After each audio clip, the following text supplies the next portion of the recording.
नमस्कार मंडळी, लपंडाव या मालिकेच्या आजच्या पुढील भागात आपल्याला असं पाहायला मिळालं, आता मीनाक्षी काकू सरकारच्या रूममध्ये साफसफाई करायच्या बहाण्याने आलेले असतात आणि मग आता ते सरकारच्या कपाट उघडून त्यातले प्रॉपर्टी पेपर्स काढून घेतात आणि मग ते प्रॉपर्टी पेपर्स आता पाण्यामध्ये बुडवून टाकतात आणि खूपच त्या रागात असतात। त्यांना असं वाटत असतं की ह्या प्रॉपर्टी पेपर्सवरच ही सरकार एवढी उडतीये ना, आता हिला शिक्षाही होणारच।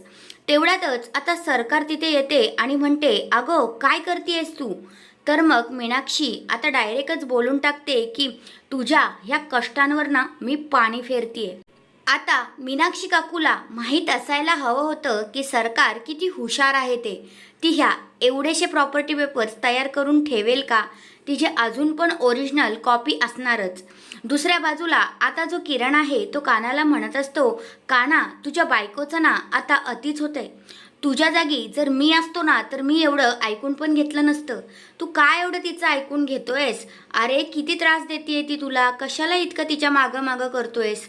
असं किरण आता कानाला म्हणत असतो।